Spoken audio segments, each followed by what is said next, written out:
As I look back through the chapter 4, to do this assignment, I finally realized how much I actually enjoyed this chapter.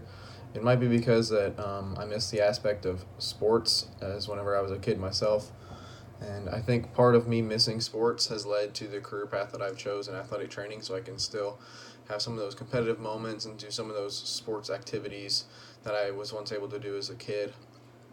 To me, one of the most pressing issues from the chapter is looking at the younger population and how they want to specialize in one sport specifically now.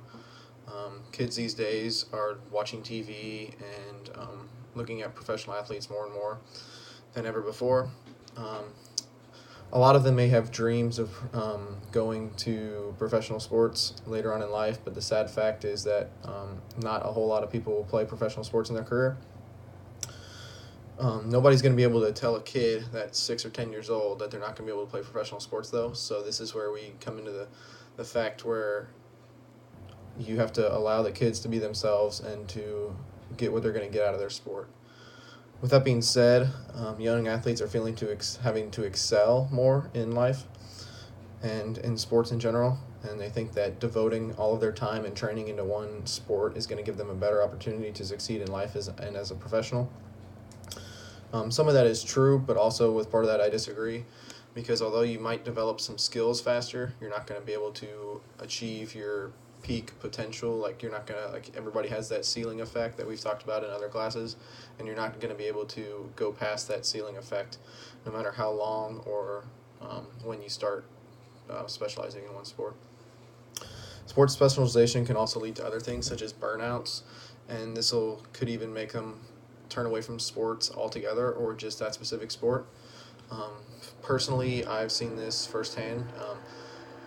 One of my sister's friends, they used to play travel softball all the time together. They travel from different states, and then they were on a pretty good travel softball team.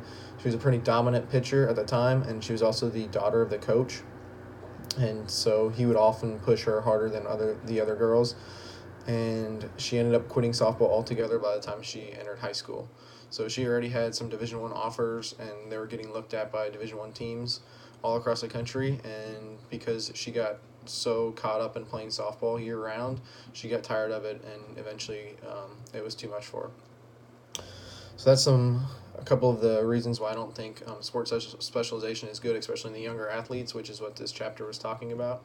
And in order to fix this, we need to educate kids as well as parents and coaches that, um, as far as the parents and coaches, they don't have to push their kids 110% all the time. And eventually that's just going to wear them down. So, like, they have to understand that their kids need some fun in their life. So they need to take time out of their life to just have fun. And sports is a good way to do that. Another part that I liked how the book explained performance ethic, and it defined performance ethic as a set of ideas and beliefs emphasizing that the quality of sport experience can be measured in terms of improved skills and competitive success. And I believe that this definition is changing the idea of the way we think of sports. In the past, a lot of kids did sports just to have fun, and now we're having them do it to where they can improve their skills, become more competitive, and promote professional sports. And personally, I want to see this trend actually shift back more on kids doing the fun things and playing sports for fun instead of playing sports to improve their skills and become more competitive. I think that we're losing that as kids, and I think that eventually that is going to in turn go back and lead to more burnout in sports, and kids aren't going to be able to have fun, so they're going to have to end up quitting the sports that they like. Another main topic in this module, especially in some of the discussions, was talking about gender ideology and stereotypes. Gender ideology, I believe, can be looked at in two ways. It can work as a guide for how boys, girls, men, and women should properly behave, but it can also be looked at as kind of a stereotype. And there's a lot of different types of stereotypes. I'm not going to go into them, but ultimately they can be good or bad, and then they can just affect, especially at a younger age. Different stereotypes can affect how kids perform. So to wrap things up, I think that figure out